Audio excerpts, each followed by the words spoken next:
let's ask you a bottom dollar question, and guys in the I'm sort of picking your comments and just going a little bit middle ground. So, what are the main differences between the Special Boat Service, the British SBS, and the US Navy SEALs? So they've got a slightly different setup. So we've got, well, there's three main tier 1 units, because you've got SRR now, the Special Reconnaissance group, but the two main that are going to be the most well known tier 1 organisations is SBS and the SAS. And that's it. You know, SBS is tier 1, SAS is tier 1. There's no other sort of branches other than the reservists, but let's not confuse things. With the SEALs, the majority of the SEALs teams aren't tier 1. So you've got SEAL Team 1, 2, 3, 4, 5, and I don't know if you've then got 7 and 8. I'm not sure how many there are, but they're still, you know, their training when they go through buds, it's pretty honking, you know, and they are trained to a high level, but I would say not massively more than our Royal Marines and our paratroopers, which are elite fighting forces. They're pretty much on a par with the Navy SEALs. The Navy SEALs tier 1 unit is SEAL Team 6. That's their tier 1 unit. So SEAL Team 6 is the equivalent of SBS. This is a general rule of thumb. And Delta Force is America's other tier 1 group, true tier 1 group, which is, you know, again, general rule of thumb, the equivalent of Hereford, the SAS. So there's sort of the parallels there. A lot of, and if there's any Americans listening, I do apologise. I do not mean this in a bad way. Some of the best soldiers I've served with have been American from the conventional SEAL teams. I think SEAL Team 3, SEAL Team 4, outstanding soldiers.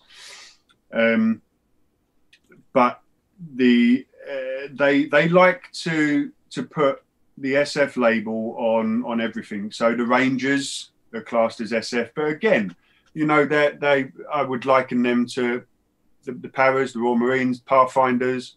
But when you look at tier 1 units, SBS, SAS, over the pond, you've got SEAL Team 6 and Delta Force.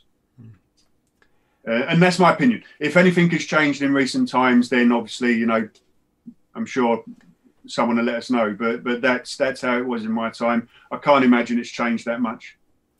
I've watched Yogi Bear like so many times, and I don't think those Rangers are really all they're supposed to be, you know? Like, I don't even think they're allowed guns. So what about... I think that's what they say, they're so good. They don't need guns. What about equipment-wise? How does it rate with the old gear, the British SBS equipment as opposed to the Navy SEALs? There's obviously a big budget difference, but is that reflected in your levels of equipment or Definitely, you know? Definitely. And I think everyone knows that. And those that don't, I don't think would be surprised. I think in recent times, and I was starting to see a change at the last couple of years of my SF career, where we would have the new generation of night vision goggles coming in. We would have more weapons coming in to choose from as well, better sniper rifles, so on and so forth. But you still can't compete with what is one of the biggest beasts in the world, the US military, and their budget has just got no horizon. You know, it just goes on and on. And we're the UK. We're always going to struggle with that, unfortunately.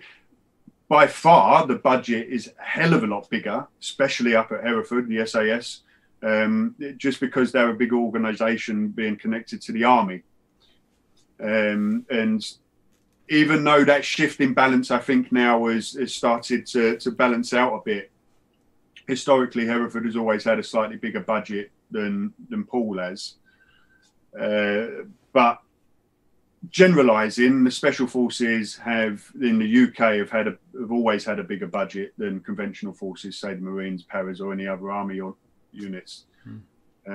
But America takes it to a whole new level. Got a question here, Tony. It's a very simple one. I already know the answer to it because I know what a consummate professional you are. But SFSG in the comments is asking, what do you think of the SAS? Right. Okay. That's quite an easy one. It's a lot of it is healthy competition. If that's what's, if there's some reference to the context in that way, it's healthy competition. In my experience, and a lot of other guys that I know, some of the best soldiers I've served with have also been from Hereford. And it was an interesting thing as well that they'd done with SFSG, because there's two units of SFSG, the paratrooper, the Paras SFSG, and the RM, Royal Marines SFSG. And they'd done this whole, to help with cross-pollination, the Royal Marines SFSG would support Hereford, and the Paras SFSG would be supporting SBS. And it worked brilliantly, because it upped the respect from the Paras side as to, the SBS, and it was, it showed us as well that you don't have to be a Royal Marine to be really good.